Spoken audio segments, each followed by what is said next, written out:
ఎలా చూడాలి సార్ దీన్ని? అంటే ముఖ్యంగా ఏంటంటే 21 సీట్లకు పోటీ చేయడం జరిగింది. అవును. అందులో కొంతమంది ఇతర పార్టీల నుంచి వచ్చిన వాళ్ళకి జనసేన టికెట్లు ఇవ్వడం జరిగింది. అవును. ఆ తర్వాత ఇందులో మీరు చెప్పిన సర్వేలో ప్రతి ఒక్కరు కూడా 9 నుంచి 16 ఈ మధ్యలో ఇచ్చారు. అవును. ఒకటైతే 21 ఇచ్చారు. సో ఈ విధంగా చూసుకుంటే డెఫినెట్ గా ఈ క్యాండిడేట్లను ఎవరినైతే వాళ్ళు అపాయింట్ చేశారో తర్వాత ట్రాన్స్ఫర్ ఆఫ్ ఓట్ ఏదైతే ఉందో అది కూడా పక్కగా జరగవచ్చు. ఎక్కడైతే జనసేన కంటెస్ట్ చేశారో ఆ ఏరియాలో ఖచ్చితంగా జనసేన ఓటు 100 పడుతుంది అక్కడ. ఆ తర్వాత బీజేపీ, ఎందుకంటే జనసేన బీజేపీని కూటమిలోకి తీసుకురావడానికి ప్రధానమైన పాత్ర పోషించింది కాబట్టి బీజేపీ ఓట్లు కూడా ఖచ్చితంగా పడతాయి. ఇక్కడ తెలియాల్సింది మరి తెలుగుదేశం పార్టీలో ఎన్ని ట్రాన్స్ఫర్ అయ్యాయి అన్నది కూడా చూడాల్సిన.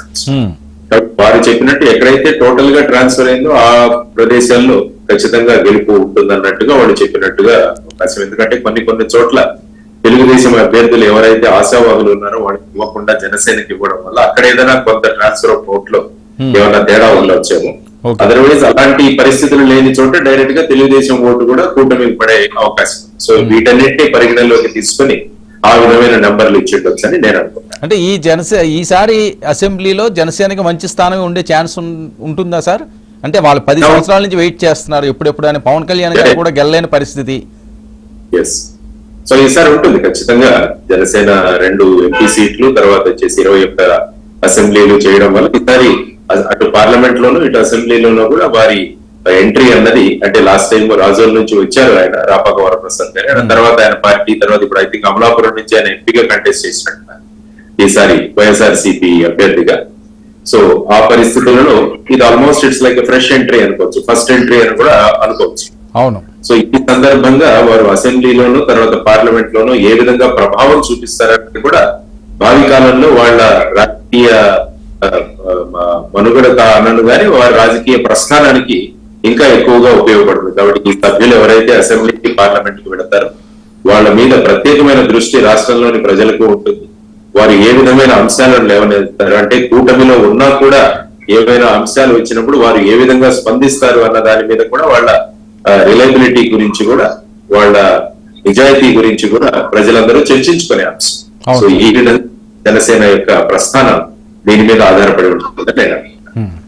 సార్ మరికొన్ని చూస్తే ఆరా సంస్థ మీరు చెప్పినట్టు వైసీపీకి 94 నుంచి 104, తెలుగుదేశం పార్టీకి 71 నుంచి 81 స్థానాలు వస్తాయని చెప్తున్నారు. అయితే చాణక్య స్ట్రాటజీస్ సంబంధించి వైసీపీకి 39 నుంచి 49, టీడీపీ కూటమికి 144 నుంచి 125, పీపుల్స్ పల్స్ వైసీపీకి 45 నుంచి 60, టీడీపీ కూటమికి 111 నుంచి 135, జన్మత్ పోల్స్ వైసీపీకి 95 నుంచి 103, 67 నుంచి 75 స్థానాల్లో గెలిచే అవకాశం ఉంటుంది. అంటే ఇదంతా కూడా కన్ఫ్యూజింగ్గా ఉంది సార్. 50% వాళ్ళకి 50% వీళ్ళకి ఇచ్చినట్టు అనుకోవచ్చా, లేకపోతే వైసీపీకి కొద్దిగా ఎడ్జ్ ఉండి కూటమికి కొద్దిగా తగ్గిందా, లేకపోతే కూటమికే ఎడ్జ్ ఉండి వైసీపీకి తగ్గిందా? ఓవరాల్ గా మీరు అబ్జర్వ్ చేసింది నిన్నటి నుంచి వచ్చిన ఎగ్జిట్ పోల్స్ లో మన రాష్ట్రమే ఒక కన్ఫ్యూజ్డ్ రాష్ట్రంగా తయారై కాబట్టి ఈ ఎగ్జిట్ పోల్స్ కూడా ఈ విధంగానే కన్ఫ్యూజ్డ్ గా ఉన్నాయి. కానీ ఈ ఏ సంస్థ కూడా కరెక్ట్ గా ఇచ్చిందని మీరు ఎవ్వరూ కూడా ఎంతమంది శాంపుల్స్ ఎంతమంది అని ఒక్కరు కూడా ప్రస్తావించలేదు చూడండి.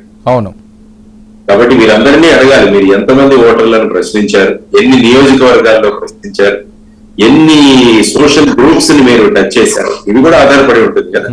ఒక నియోజకవర్గంలో ఉన్న ఓటర్స్ లో అర్బన్ ఓటర్స్ ఉంటారు, రూరల్ ఓటర్స్ ఉంటారు, ఆ తర్వాత వచ్చేసి మహిళలు ఉంటారు, పురుషులు ఉంటారు, తర్వాత ఈ విధంగా ఏ క్లాసిఫికేషన్ తో మీరు చెబుతున్నారు అన్నది కూడా తీసుకోవాల్సిన. యాక్చువల్ గా జనరల్ గా స్టాటిస్టిక్స్ లో ఏం చేస్తారంటే ఎక్స్ట్రీమ్స్ ఎప్పుడు తీసేస్తారు పక్కకి. అంటే మరీ ఎక్స్ట్రీమ్ గా, ఫర్ ఎగ్జాంపుల్ కేకే అన్న వాళ్ళు చెప్పింది అదైతే ఉందో అది టూ ఎక్స్ట్రీమ్. కాబట్టి ఎక్స్ట్రీమ్స్ తీసుకుని జనరల్ గా యావరేజింగ్ చేస్తారు, మిగతా వాళ్ళని తీసుకుని యావరేజింగ్ చేస్తారు. సో ఈ యావరేజింగ్ చేస్తే అందులో మెజారిటీ ఆఫ్ ది థింగ్ కూటమి వైపుగా వెళుతున్నట్టుగా అనిపిస్తుంది మీరు చూస్తే. అంటే ఎక్స్ట్రీమ్స్ తీసేస్తారు. అంటే వీళ్ళు ఏమన్నారంటే కేకే వాళ్ళు అనడం ఏంటంటే గత ఎన్నికల్లో మేము వైఎస్ఆర్సీపీకి 151 మేము ప్రెడిక్ట్ చేశాము, ఎవరు ప్రెడిక్ట్ చేయలేదు, కాబట్టి మాది నిజమైంది గత ఎగ్జిట్ పోల్స్ లో, కాబట్టి ఈసారి మాది నిజం అవుతుందని వాళ్ళు కూడా అంటారు. కానీ నేను చెప్పింది స్టాటిస్టిక్స్, ప్రాబబిలిటీ థియరీలో జనరల్ గా ఎక్స్ట్రీమ్స్ అన్నవి తీసేసి ప్రాబబిలిటీ థియరీలో మీకు యావరేజెస్, వెయిటెడ్ యావరేజెస్ కడతాం మనం. కట్టినప్పుడు ఇప్పుడు మీరు ఇచ్చిన ఫిగర్స్ ఏవైతే ఉన్నాయో అవన్నీ కూడా చూస్తే కూటమి వైపు, కానీ వన్ సైడెడ్ గా ఉంటుందా లేదా అన్నది కూడా ఈసారి అంత పక్కగా ఎవరు చెప్పలేకపోతారు ఈ రెండు ఎక్స్ట్రీమ్స్ తీసేసిన తర్వాత. అవును. సో ఈ రెండు దగ్గరగా ఉన్నప్పుడు మళ్ళా ఏ విధమైన ఈ రిసార్ట్ రాజకీయాలు జరుగుతాయి కూడా తెలియదు. అవును. ఎందుకంటే హంగు ఛాన్స్ అయితే లేదు కదా సార్, హంగు ఛాన్స్ వచ్చే ఛాన్స్ ఉండదు కదా. హంగు ఛాన్స్ ఉండకపోవచ్చు, కానీ మార్జిన్ చాలా తక్కువగా ఉంటే అప్పుడు ఏమవుతుందంటే ఒక గుంపు నుంచి ఇంకో గుంపుకి కొనుగోలు, హార్స్ ట్రేడింగ్ అంటారు. హార్స్ ట్రేడింగ్ అంటే ఏ విధంగా గుర్రాలను కొనుక్కుంటారో ఆ విధంగా ఈ సభ్యులను కొనే అవకాశం కూడా ఉంటుంది. అందుకనే ఈ ఎన్నికల రిజల్ట్స్ వస్తుందంటే వెంటనే ఏ కూటమి వాళ్ళు ఆ ప్రాంతాలకు రిసార్ట్లకు వెళ్ళిపోతుంటారు. మెయిన్ గా నంది హిల్స్ కర్ణాటక, లేకుంటే ఈ మధ్య అటు రాజస్థాన్ కూడా ఫేమస్ అయింది ఈ రిసార్ట్ రాజకీయాలు. కాబట్టి చూడాలి 4వ తారీఖున ఎవరు ప్రత్యేక విమానాలు ఎవరెవరు బుక్ చేసి పెట్టారన్నది కూడా చూడాల్సిన అంశం. Okay sir.